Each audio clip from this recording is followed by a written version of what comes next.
preparing to live stream, and we'll officially start very soon once my progress bar finishes loading to 100%.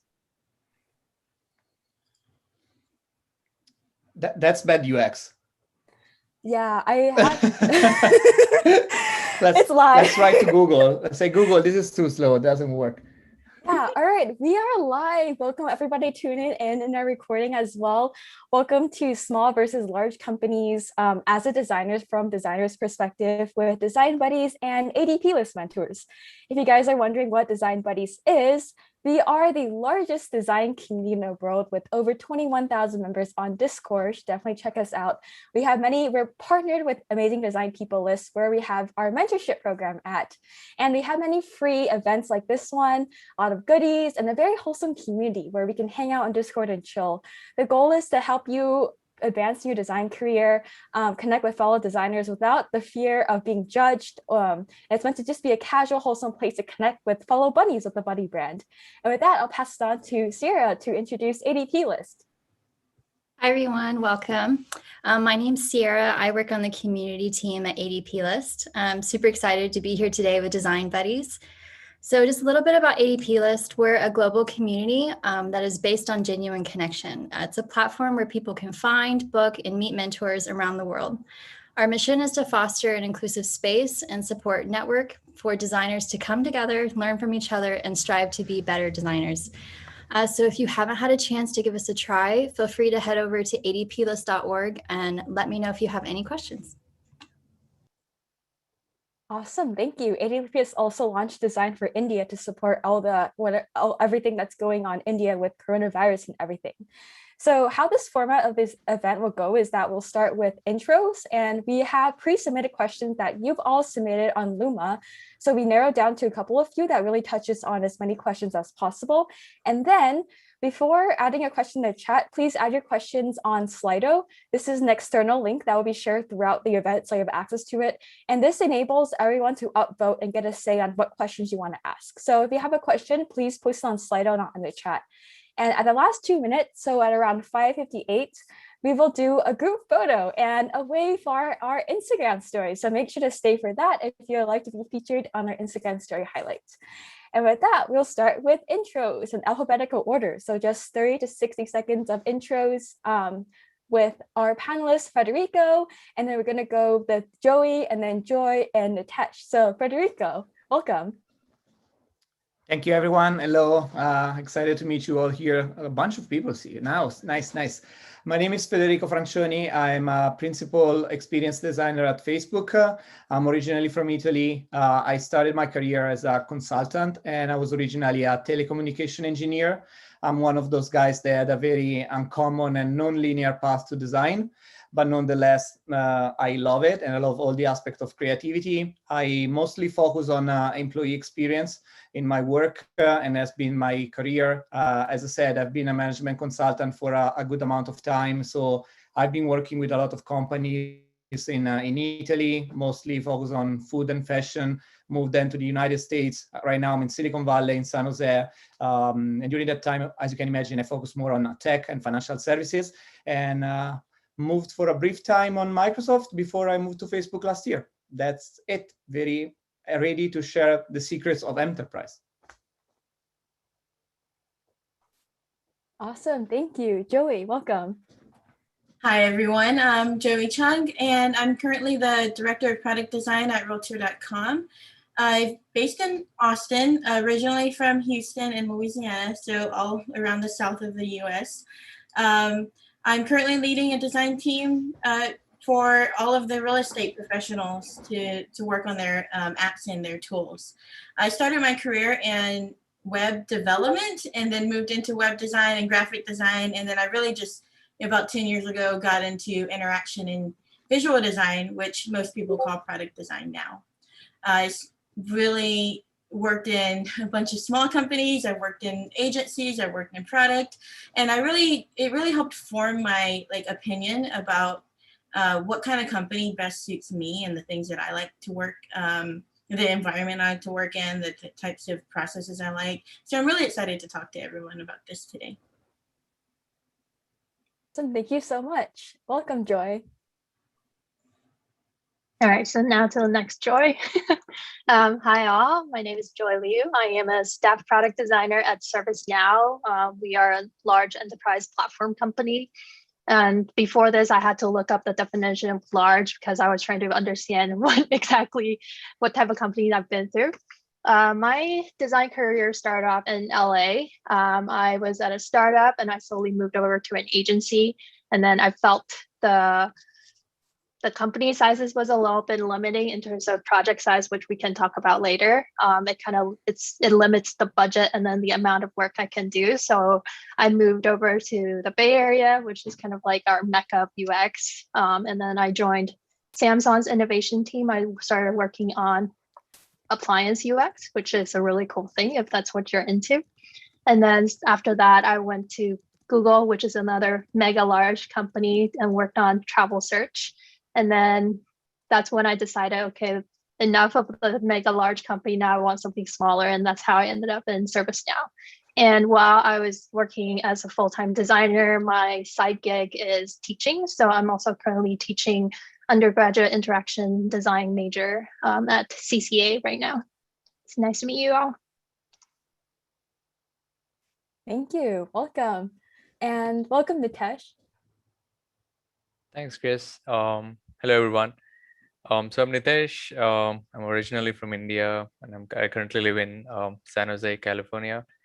And I'm currently working as a senior product designer and design ops lead at Synopsys. And I'm currently working on building tools in DevSecOps industry, more of like security tools for Synopsys. And prior to Synopsys, I was with IBM for close to 6 years. I joined as a software engineer and organically became a product designer. So I was working on like building, I would say, cloud technologies and a lot of cloud and internal products for IBM. And prior to that, I've kind of worked for a couple of years in a startup back in India. And my master's is in like software engineering, and my research is in HCI. And during like my free time or like side gig, I kind of consult some of startups, and also some of my I help some of my friends who are building some startups. So it's kind of like day and night kind of a thing. And I also like have been very, I would say, privileged to be part of Design Buddies and ADPList, and meeting lots of amazing designers and design mentors, and happy to connect with everyone. Awesome. Thank you so much, everyone. I just want to shout out Alan for his potato filter. I use that filter at work sometimes, my work meetings. So I just love it, how it's bouncing around. Anyways, I just also want to remind everyone to please I see a lot of LinkedIns in the chat. I love how you guys are connecting with each other, but in order to have respect for our panelists and for order so we can communicate in our event, please keep all your LinkedIn links in the networking sheet. That's all we have this for you. Thank you very much. And so we'll start off with our first question that you all submitted, which is, how did you decide which company size is better for you? Are there like different signs about the current vibe or like the culture, or just like overall vibe check you look for when you're deciding what kind of companies you want to continue your career in? And anybody can start. Well, I can get, okay. No, you can go. No. You go. All right. Well, so like I mentioned earlier, I've worked in all sorts of companies, from like startups where I'm the only designer to really large companies like Expedia, where you have 200-300 people on your design team.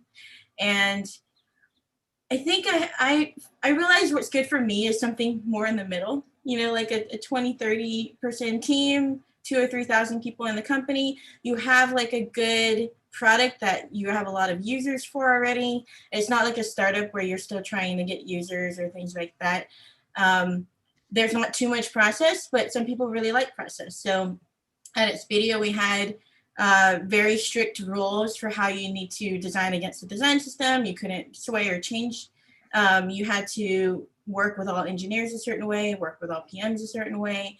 But so like in the medium-sized company where I'm at now, I like that you get a little bit more autonomy. You get to have a little bit less layers between you and the decision maker. So you get to move faster, and you get to still, make a good impact in your company and whatnot. I used to really like working in small companies, though. It meant that I get to work and touch on a bunch of areas.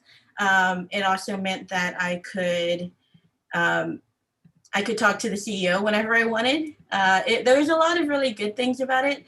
But one thing that has helped me as I've gotten into bigger companies is having the support of a design team and having other people to learn from, having a dedicated research team, so you don't have to spend all your time doing all these parts of the design process. You can focus on certain areas. And so, I just ended up in a medium-sized company, which is what I like, a little best of both worlds. But yeah. Awesome, thank you. Federico, did you want to go next? I wanted to add that most of the time, maybe if you are starting in your career, maybe you don't know the answer to that question, right? And that was the same that happened to me. So the first advice will be learn and ask around. Don't be afraid of harassing people in a positive way, and talk to them, let them know about their experience, because that's the best thing to do. Like networking and mentoring it's great for that. I wish I had something like this when I was starting my career kind of 12 years ago. Hopefully that doesn't make me too old. So apart from that, I personally found out, knowing myself, that I was fascinated by complexity. So I did try something with a startup that I founded with a friend of mine, but I was already working in a kind of like fairly large enterprise. There was like 3,000 people. That for Italian standard is pretty big. The aspect that I love the most is that big companies and enterprise, they give you that rigor, the structure that builds your strategic mindset. So when you are in this kind of like big companies, you can literally learn a lot, because you can deal with people that are super senior. They're kind of like managing 20, 30, 50, 60 people. You can learn a lot from them. And then you can also learn a lot from the processes, because the way an enterprise works is as interesting as the people that are part of it. Because having a mechanism that works, sometimes it takes much more than just having very talented people. Because sometimes, I don't know if it happened to you, you may have super talented people that can't work together. And guess what? That doesn't work.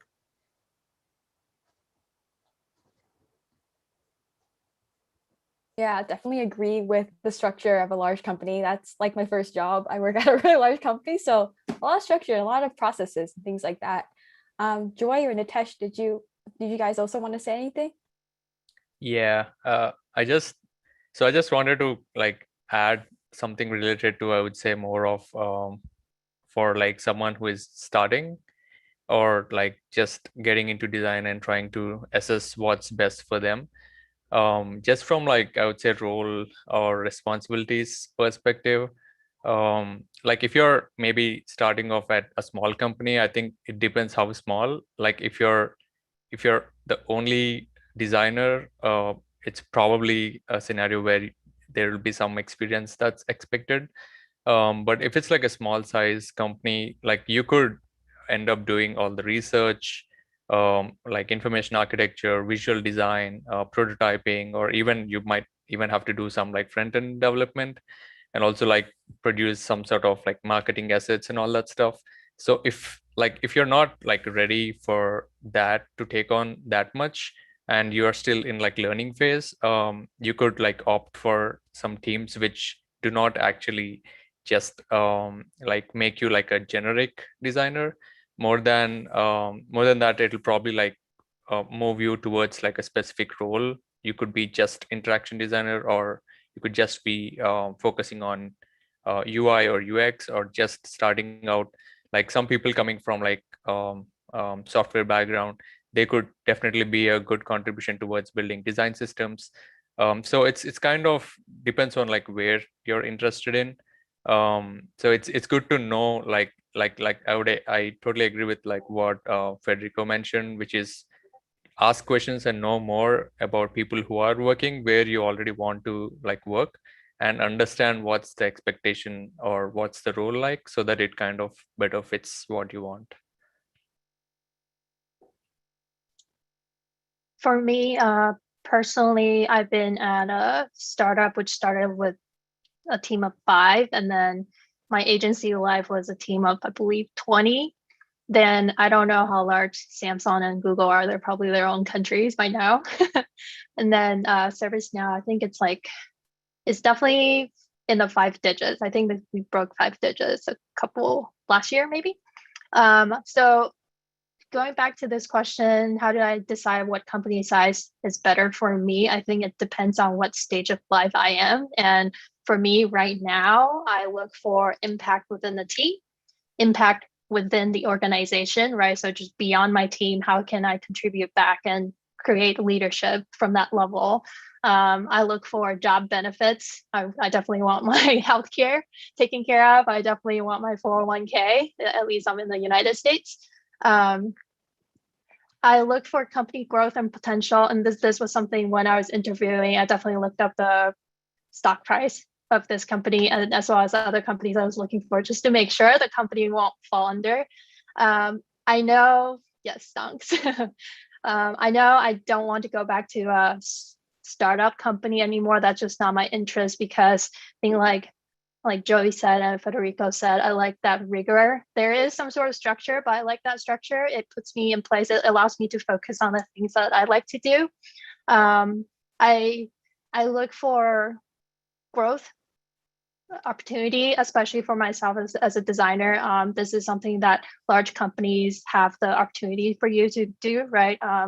ServiceNow in particular has dual track career path. So as a designer, you can figure out if you want to grow into a senior IC, right? You can still stay in that IC leadership position, or you can grow into a people manager position. And I know a lot of other companies don't offer that, right? As you get more senior, you're kind of shoehorned into managing people, but we know a lot of people are good at design. They don't want to manage people. So I think these are all the things that I consider. Yeah, just a big +1 to what Joy just said.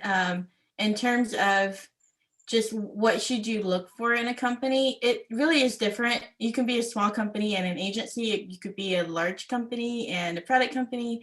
But the thing that changed for me for what I wanted was really getting into management. Like, what kind of team do I want to manage? Versus when I was just an individual contributor, I was thinking, oh, I actually do want to work in a smaller company so I can design bigger things, so it really depends on where you are in your career path. And we also have the dual track. I think that's something that's catching wind, and I think most companies are starting to create both tracks, because management is not for everyone, and there are some really good designers that should continue to be really good designers.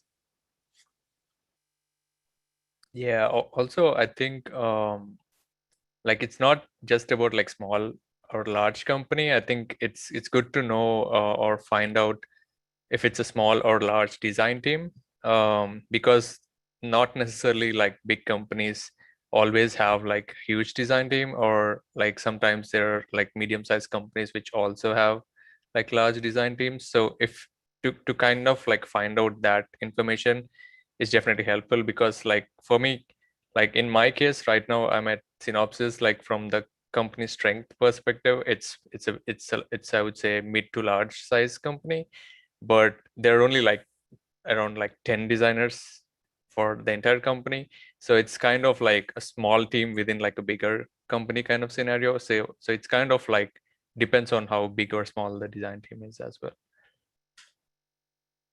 Ooh, one question though, whenever you are interviewing at a place and it may be a small design team in a large company, one thing to look out for is if you need to argue for design, or if you have someone else that can argue for design, or if the company is already design minded.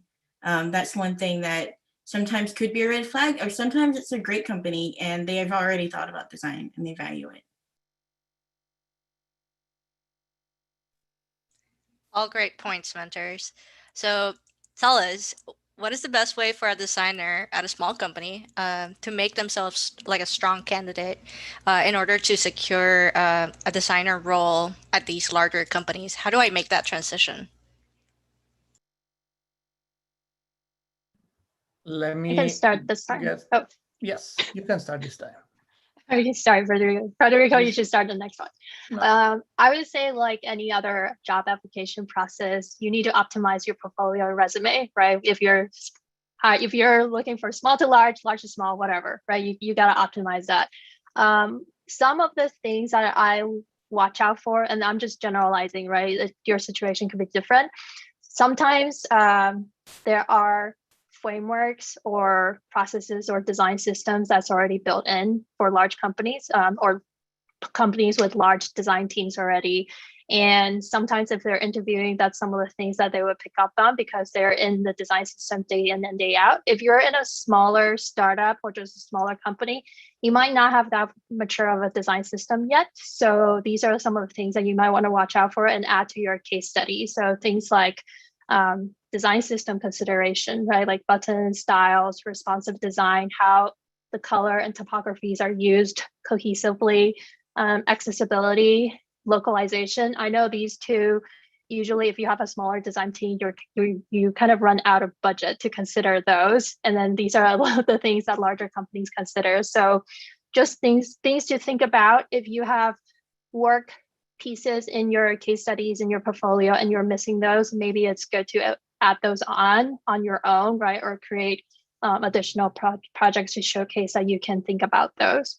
I would also say this is something that I see in junior designer portfolios is a lot of times you do slashes. So you say, I do UI and UX, I do UX and research, I do UX and front end. These are very specialized roles, especially in larger companies. They could be hired by different teams. They're hired by different managers or even different recruiters. So if you're putting these things together, it's sending a mixed message to the recruiter and say, okay, I don't know what you want. I don't know where to place you. So I would just think about it for yourself and see what role exactly do you want to apply to. And if you have a problem, I'll put a shout out to ADPList, right? We have so many different types of mentors. It would be good to meet with them and talk to them and see exactly what they do on a day-to-day basis and see which one you want to apply for. Or you can also do A/B tests on your resume and send applications in and see which one people feel you're stronger at. One thing I've noticed, oh, sorry, Federico, you were going to go earlier. Go ahead. No, that's fine. I'll keep going. We got the momentum. Steal the thunder. Go ahead. One thing I noticed in portfolios from people applying from smaller companies, they usually don't have a lot of insight into why you're doing this project. It's usually because your design team is much smaller, and maybe your product managers are not as collaborative, or maybe they don't have as much structure or process. So being able to research and ask around and get the reasoning behind why you're doing a project, and then also what are the results after you've shipped. That's something that doesn't come up as often when you're in a smaller company because you're shipping so fast, you're probably not testing or looking at analytics as much. And so that's something that I would love to see in more portfolios that come from small companies. I wanted to add two things that, by the way, I started treating this topic as beyond the portfolio as a group session that I do with ADPList. I'm gonna do another one soon with some news thanks to the fellow participant that gave me a ton of feedback. But the importance of this session and why I decided to do it is exactly because the one thing that you shouldn't do is just focus on your craft. We heard that right away. I say most of the time designers come in super pumped and say, yeah, I'm the best designer in the world. I can do all the animation, all the visual. Yes, but your craft is not going to win the interview. I can tell you in the big enterprise, 100%. You need to be a well-rounded designer, especially with the soft skill of a well-rounded designer. That means that you need two things. Structure, and we heard a lot of good example here, from accessibility to everything that goes around your design. That means how you work cross-function, how you focus on the impact, how you focus on the detail, how you focus on the goal that you're getting. These are all the things that you need to be able to showcase during your portfolio review. And it's not visual at all. It's something that you need to be able to speak about. Because most of the time you will need to sit at a table where you're going to have people from finance. You're going to have people that deal with data. You're going to have people that come from marketing. And you need to convince them that your design is the best. So these are soft skills that you'll need to have. And then the second part is really focusing on the storytelling. So everything that you do, even if you are, in fact, at the design review, has to be an element of storytelling. So when you present yourself, you need to be able to tell why the story of your design matters. And not because you have to go from A to Z. You need to be able to highlight, maybe it's letter D, maybe it's letter F, the one that was going to make the difference for you as a designer in that role. Sometimes it's the research, sometimes it's the interaction. You have to find a special golden nugget and play on it based on who you're interviewing. So that's an element of storytelling that you want to keep in your mind in order to transition into like a big enterprise. That's it. Yeah, I think I'd like to add like one point regarding the domain in which you actually are applying to. So it's kind of very important to pick the companies that you're applying for within which you've probably worked before, or like probably that's something that's going to like relate to your existing projects. And also like expressing your knowledge within that domain also sometimes like helps others understand like your like it's not just like what you're presenting, it's also like how you're understanding the project from like a bird's eye view. So having that product perspective is something that's gonna like take you way ahead of a lot of people that are applying for the same role, because like mostly if you observe, everyone would definitely have like a same skeleton or like a design process in place. It's all about like how you take that forward and explain with a better, I would say, data driven design kind of a thing, just to like make sure you're showing that you know what you're talking about and not just like I would say presenting. Yeah, definitely super important points here. If you have anything else to add, feel free to interrupt me. And definitely storytelling, all these soft skills, especially self-awareness as well, knowing what you know, knowing what you don't know, being authentic about it. It's also super important when it comes to interviewing, not just as a designer, because as Federico mentioned, we work a lot with cross-functional partners, especially PMs, product managers, and engineers. With that, we're going to hop in. I use a lot of Design Buddies puns. Hop into our next submitted question, which comes from Luma. I'm gonna also lump in one of the Slido submitted question. It focuses on what are the differences between the design process at small and large companies? Like, for example, what is the role of a product designer in each company? Because you have a lot of questions, I'm also going to include how do you tell like a design maturity of the company from Slido that kind of relates to this as well. But yeah, if anyone has anything, feel free to begin. All right, Federico, do you want to go? Yeah, for the most difficult question ever. Yeah, of course. Yeah, sure, I want to go first. Thank you. I owe you one. Telling the design maturity of a company from outside, very, very difficult. There are different teams, different size. Even the size of a team is not going to tell you the maturity of a design team, most likely. You will need to really take every word that the people you're interviewing to are going to give you to have an idea of that. So if you're interviewing with a bunch of people from the same team, you will have an idea of the design, of the maturity of the design team. I don't know, especially if you're starting, it's very difficult to get an idea because maybe it's your first or your second job and you're not supposed to know. I would say that some of the tricks that you can ask are related to what are the established processes to do design review, how you escalate, how you actually move from the strategy part and the brainstorming into the creativity aspect, and then how you do the grooming and the sprint planning. If you feel like they're very, very well versed into that, might be a good sign that they've been doing that for a while. I will also say that in general, I mean, big companies like tech companies have a very well-structured way of doing design. You can always ask to provide an example of some projects that have been done. And I will also say that at the end of the interview, when you have the opportunity to ask those questions, those are great questions to ask. So trying to get a little bit into their process and understand like some, again, another opportunity to show that you're really interested in getting how they work and what you can bring into that typical approach and typical process is a great plus. But that's probably the first thing that comes to mind. Any other ideas? Better than mine for sure. Maybe one thing to add, questions that I ask whenever I'm interviewing or whenever I'm trying to get like suss out a company is how are decisions made? And does that involve design? Does it involve thinking of the user? How do you evaluate if what you're doing is the right thing?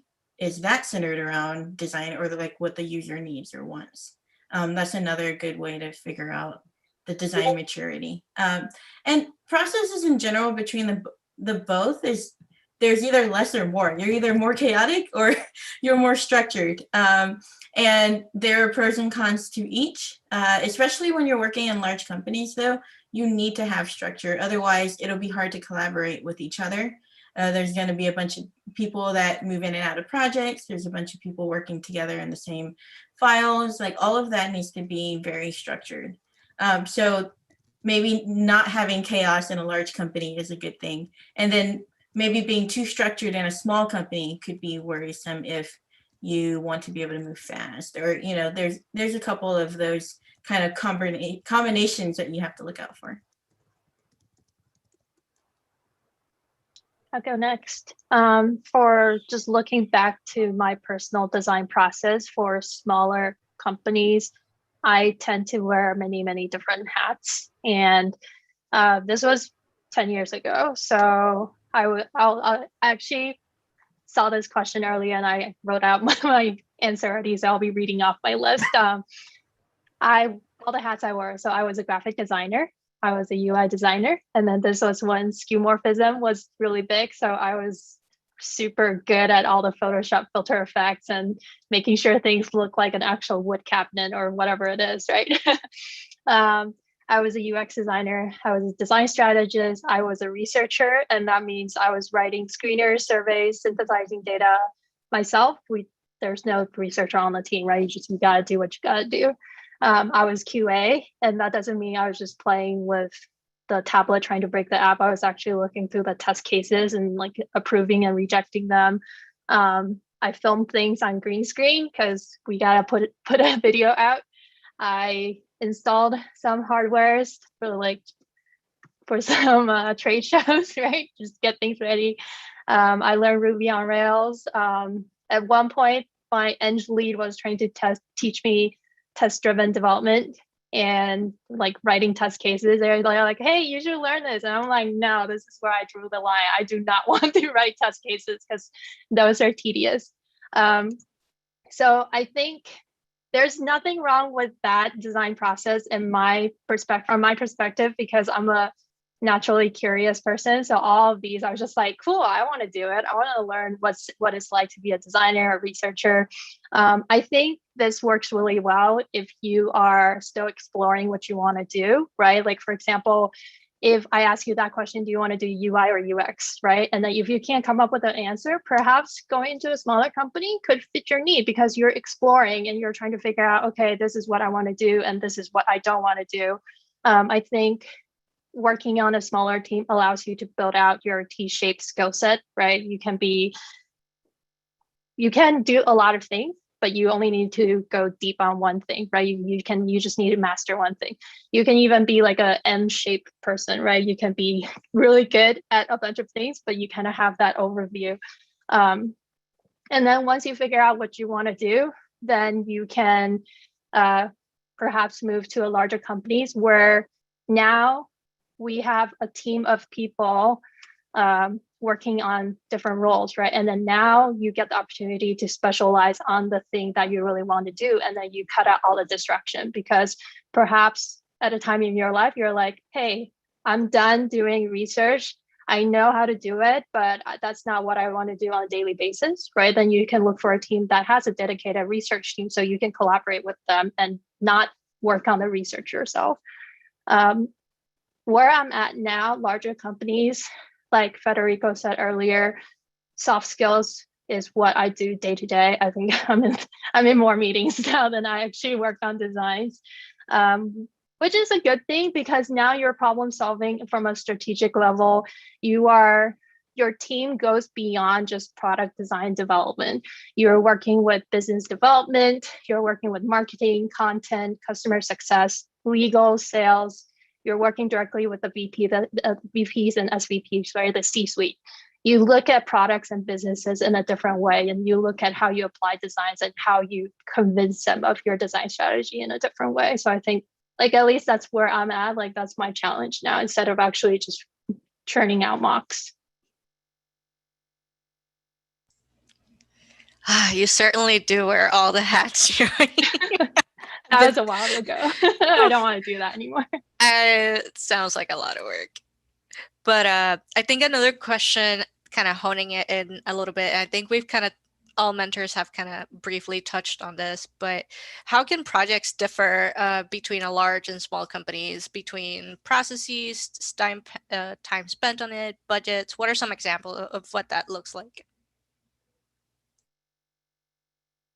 Yeah, I could maybe just give a small example. I think there are some, I would say, different silos in which it differs. One of those is like the stakeholder interactions, and how much freedom do you have to kind of like how much you want to like invest, or like I would say dive deeper into like contribution. So like if you're like at a small company, it's more of like anyone who is associated with the project could be like a stakeholder. But if you're trying to bring a change in like a bigger company or a larger project, it's mostly there's so many people that you need to take buy-in from or try to convince, and also sometimes even like advocate. UX is itself in general as a process, like trying to just show that design thinking is like a major thing that you need to focus and prioritize decisions on is something like an important aspect that kind of comes into picture. And there's also one major change that is I would say difference in both these scenarios is like your daily schedule as a designer, which is like if you're like maybe in a smaller scenario, you probably get longer blocks of time for yourself and probably do more like heads down like design and have like more design time. But if you're like in larger companies, what happens is you're not just like working on single project, and as you grow you might be like working on like I would say multiple projects at the same time, and there's so much context switching that happens between like each of these projects. And so for every project that you're working on, you might be having like status meetings or like weekly syncs or some sort of collaboration that you need to do. So it's more of like you get to spend more time in meetings and collaborations, and you have to like squeeze out some sort of design time and spend for each of the projects that you're working on. So it's kind of like very different on how your time is managed between multiple scenarios. And there's also like project timelines that vary within like small versus larger companies. That's also kind of related to how many people are involved, and there's so much like cross collaboration that is existing. Like in 3 months I've seen like an apps being released from like startups, which usually doesn't like happen in like bigger companies, mainly because of like many constraints. Like there could be some sort of legal discussions, and especially like while you're working remote, you only probably could get maybe one time to talk to a person in like next 2 weeks. So you're just waiting on like having that single conversation to make a decision sometimes. So like these could be like very practical problems that could arise in these scenarios. Yeah, there's also like a difference in the type of project. So if you're in a smaller company, your project may be designing an entire app by yourself, versus at a bigger company, you may be doing a small snippet of that. So like if it's realtor.com, then you're doing just search. And if you're in a really, really big company, you may be working with 3 or 4 other designers on just that one feature. Yeah. So you kind of have to decide what kind of ownership you like and control. And you also have to decide if you do want to spend more time collaborating with people. It's nice to have dedicated content people. Like me personally, I don't like writing UX content. It's nice to have a content person. It's nice to have a dedicated research person. That also means you have to make sure that you're always on the same page with that person. So like Natesh said, there's so many more meetings and things you have to do and status updates and like making sure everyone's on the same page. But personally, it's worth it.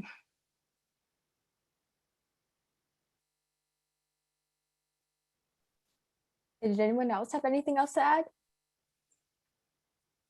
Otherwise, we'll hop into one of our popular questions. So this is what you guys submitted, second most upvoted one. As you go higher in a large company, there seems to be a lot more politics that happened. Have you ever faced this, and what are your tips to overcome politics?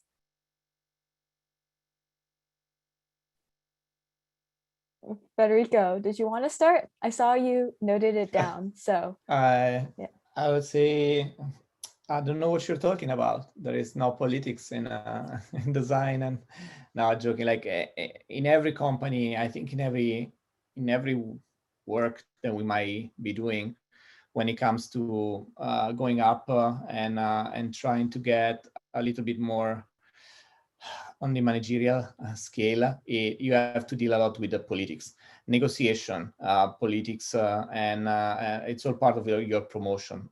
We just had a cool conversation on Clubhouse with Grace like a few days ago. I think it's part of the game. I think as long as those rules of the games are explained and you're playing a transparent game, it's fair.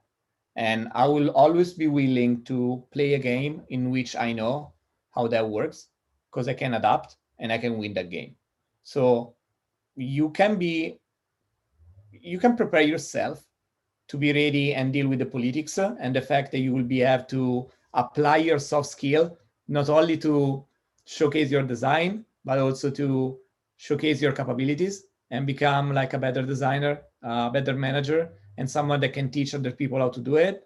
But always make sure that as you engage in the game, make sure that the game is transparent for everyone. And make sure you understand the rules of this game first. Because if you don't, you won't be able to have like a fair game. You will have some people who will have some sort of privilege, or you might be privileged and you don't even know. So the self-awareness is the key aspect of that. Self-awareness and transparency is the best way to make sure that politics, when are there, are actually dealt the right way.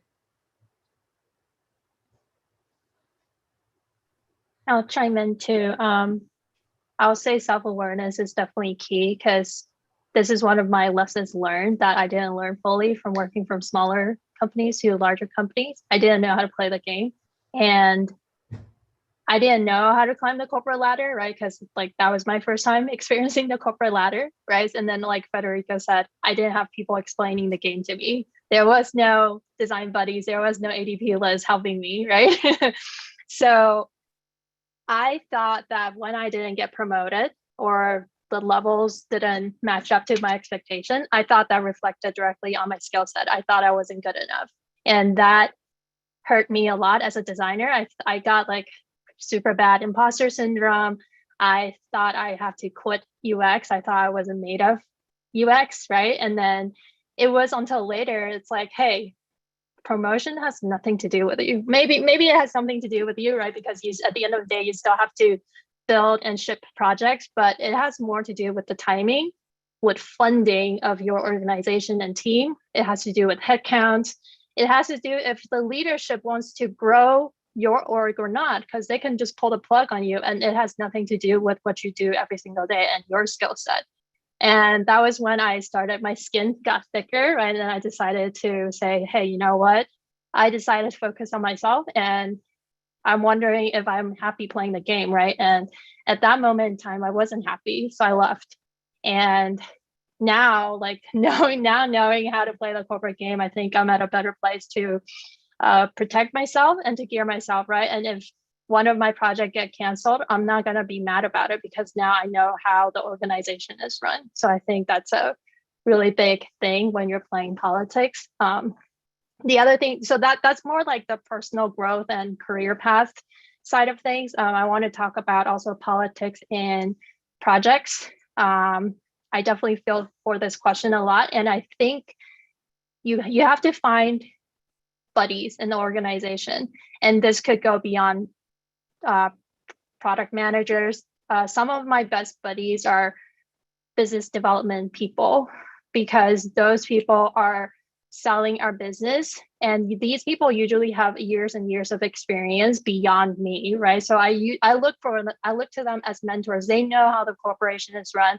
They have extremely good EQ. I don't know how they do it. They're just like magic at this, right? They know how interpersonal communication is done. And I sometimes look for them, and you just got to look for these cross-functional buddies to support you and help you build up your case so you can push the strategy forward if let's say if a VP doesn't like your project idea or concept. I would almost say politics at a larger company is easier to deal with than smaller companies, because at a startup, you don't have these cross-functional teams to help build your case and data to support your case. And it could just be the founder doesn't like your design or doesn't like purple. And if you're at a larger company, if they say that, they could get vetoed by other people. Definitely super important points. Nitesh and Joey, if you want to add anything, feel free to unmute yourself to the politics question. Yes, I feel like, sorry, I feel like I lose my train of thought really easily. Joey made a lot of good points. I feel like we're talking about the game as if it's always a super negative thing, but it actually could be a good thing. So this is why you have people in leadership doing this for you. But if you have a really strong mission at your company and everyone's aligned on goals, then everyone wants their project to be done. The problem is when those project goals overlap and then one needs to be higher than the other, and you have to argue the points and you have to back it up with reasoning. And that's how you get your projects through. That's how you get buy-in from other people in the company. And being able to talk and collaborate and get everyone on board is part of the game, but it's also makes sure that everyone is still focused on like whatever the company strategy is or whatever your team strategy is. And it keeps everyone aligned and doing the right things instead of working in separate bubbles, trying to do separate things, which would cause so many more issues on its own. So sometimes the politics is a good thing.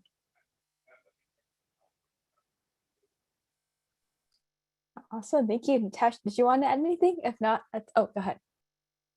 No, I was just gonna say, like, sometimes there's also a misconception between like politics versus like what's happening like with our role in like on a personal level within the team.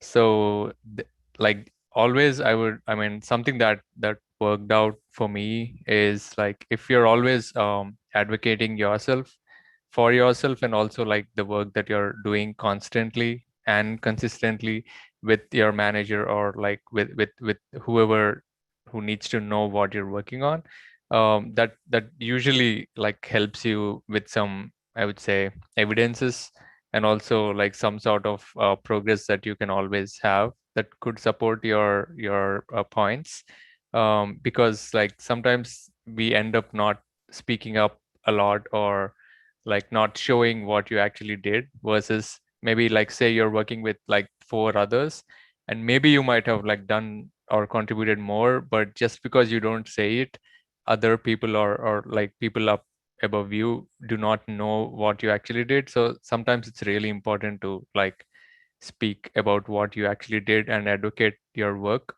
That way it kind of helps you being like a, I would say, stronger support.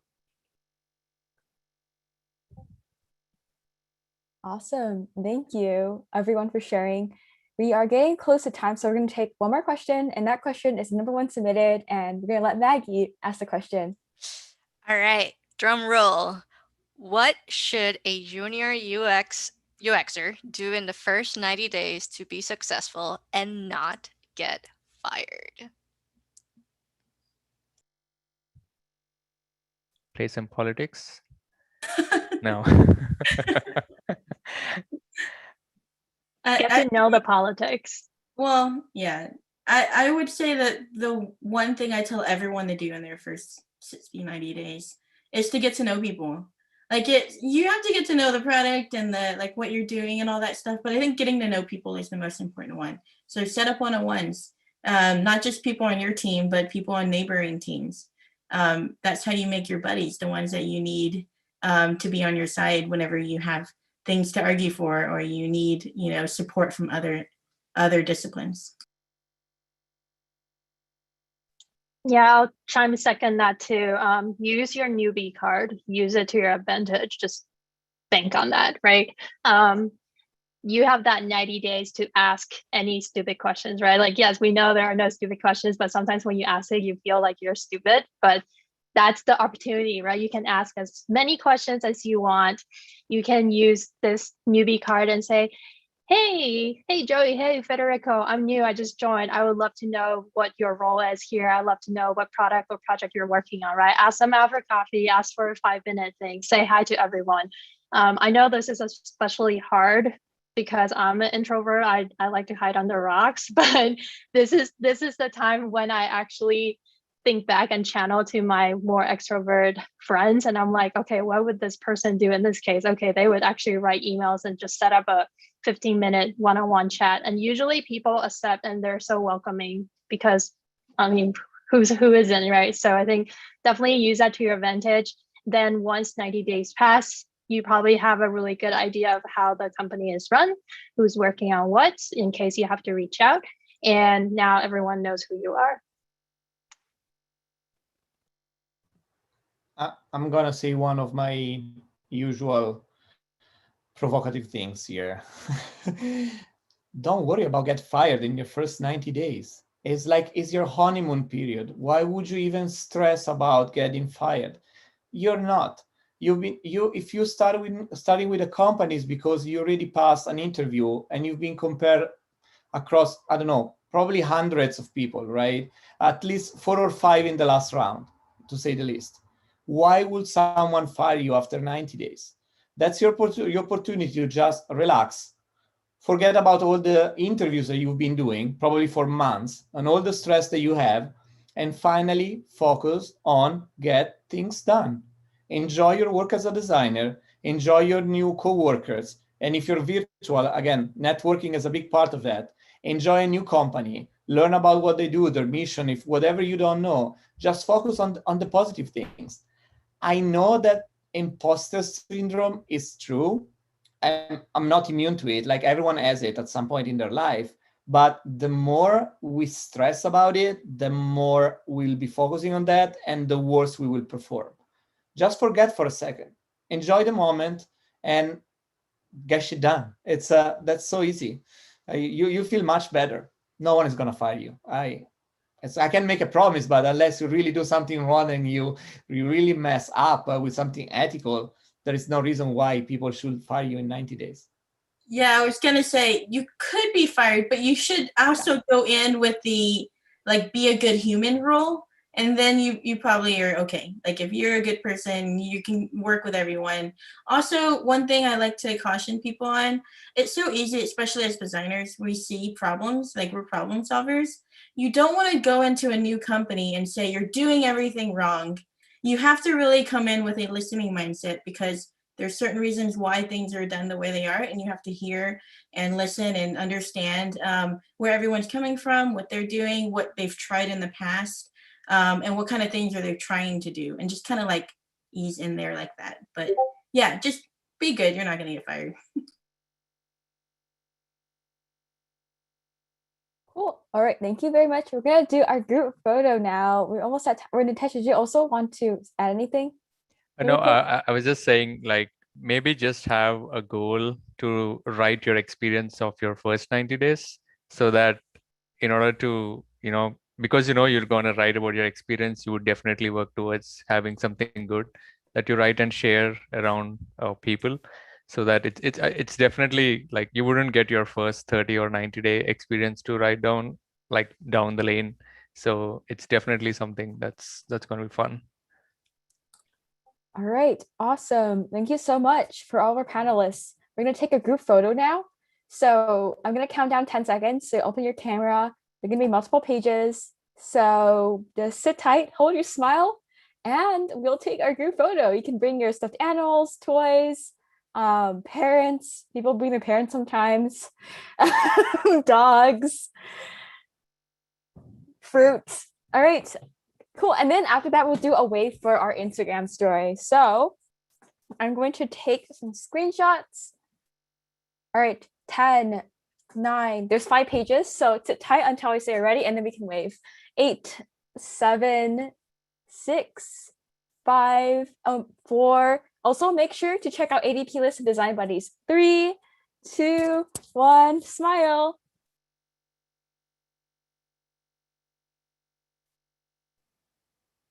Keep smiling.